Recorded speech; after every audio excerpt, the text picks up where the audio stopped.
औज़ुबिल्लाहिमिनश्शैतानिर्रजीम बिस्मिल्लाहिर्रहमानिर्रहीम। अस्सलामु अलैकुम वरहमतुल्लाहि वबरकातुहू। तमाम भाइयों को मेरा सलाम कबूल हो। आज मेरा जो है वो टोटका टाइफाइड पर है। टाइफाइड ऐसी मूजी मर्ज़ है कि ये इंसान को बहुत ज़्यादा लाग़र कर देती है, कमज़ोर कर देती है और काफ़ी दिन जो है उसको बेड पर लेटना पड़ता है, हॉस्पिटल में इलाज कराना पड़ता है। इंतहाई तकलीफ़ देह है। और जब टाइफाइड ख़त्म होता है तकरीबन 28-30 दिन के बाद, जब ये जान छोड़ता है तो कोई ना कोई जिस्म का हिस्सा, वो सारा तो मैं नहीं कह सकता लेकिन कुछ हिस्सा जो है ना वो डैमेज कर जाता है। तो इसके लिए एक बेहतरीन आज़मूदा मेरे पास टोटका है। मैं अल्लाह की रज़ा के लिए इसको शेयर कर रहा हूँ और मैं सब दोस्तों से ये दरख्वास्त करता हूँ कि इसको जितना आगे शेयर कर सकते हैं, बता सकते हैं। लाजमी नहीं कि मेरी वीडियो को शेयर करेंगे, मैं उसके लिए कर रहा हूँ, नहीं, ऐसी बात कोई नहीं है। सिर्फ़ आपको ये बता रहा हूँ कि आप मेहरबानी करके अपने हर दोस्त को, मर्द हो औरत हो, उसको बता दें। ये जैसे अभी जिन लोगों को टाइफाइड हर साल के साल हो जाता है, ये मैं उनके लिए बता रहा हूँ। जिसको मतलब पहले नहीं हुआ तो उसका तो पता नहीं चल सकता, लेकिन सब लोग कर लें तो बेहतरीन है। अल्लाह के फज़ल करम से मेरे रब ने चाहा तो इससे हमेशा के लिए जान छूट जाएगी। आप वैक्सीन लगवा लें, आप कुछ कर लें, लेकिन एक दफ़ा आप इसको इस्तेमाल करें टोटके को तो इंशाअल्लाह आप बताएंगे, कहेंगे कि मुझे इससे बहुत बड़ा फ़ायदा हुआ है।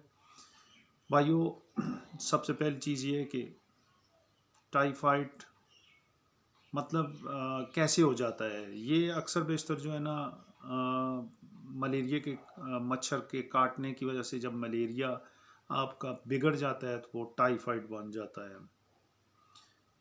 तो और भी इसकी बहुत सारी वजूहत हैं। कदले पानी, गंदा पानी इस्तेमाल करने से, मतलब ये कह लें कि बहुत सारी चीज़ों से ये बीमारी हो जाती है। अब इसके मैं टोटके की तरफ आता हूँ। जिन हज़रात को हर साल के साल ये हो जाता है, और ये कब कब होता है, 10वें महीने में और फिर मार्च के महीने में, कभी कभी एडवांस ये सितंबर, ये 9वें महीने में भी हो जाता है और फिर दूसरे महीने में भी हो जाता है। तो इसके लिए आपने ये करना है कि जिन हज़रात को ये टाइफाइड की तकलीफ़ है, हर साल के साल होती है, तो उनसे मेरी ये दरख्वास्त है कि किसी पंसार की दुकान से या कहीं दुकान, किसी दुकान से भी आपने अजवाइन लेकर आनी है। अपनी ज़ुबान में हम उसको जवैन बोलते हैं, अजवाइन। अजवाइन लेकर आनी है और वो तकरीबन आधा पाव होनी चाहिए। आधा पाव अजवाइन आप ला के घर में सबसे पहले तो उसको साफ़ करें, इसी तरह साफ़ करके फिर आपने दिन के खाने के बाद और रात के खाने के बाद चुटकी बार आप डाल के, जैसे अक्सर पेट में दर्द होता है तो बंदा अजवाइन लेता है, इतनी आपने हथेली पर डालकर मुंह में डाल के ऊपर से पानी पी लेना है। उसको चबा कर पानी, अगर नहीं चबा सकते तब भी बस उसको अंदर करना है, स्टमक में पहुँचाना है उसको। 14 दिन तक लगातार आपने दोपहर के खाने के बाद, शाम के खाने के बाद आपने इसको इस्तेमाल करना है। और बस इंशाल्लाह उस साल अल्लाह के फजल करम से, ये टोटके की बिना पे नहीं, ये तो अल्लाह की तरफ से बताई हुई चीज़ें होती हैं, किसी न किसी तरीके से लोगों तक पहुंच जाती है। नहीं वो क्या कहते हैं, वसीला सा बन जाता है। तो इंशाल्लाह अल्लाह आपको शफा देगा और आप मुझे भी दुआएं देंगे। जिसने बताया अल्लाह पाक उस पर भी फजल करेगा, उसको भी ये दुआएं पहुंचेंगी इंशाल्लाह।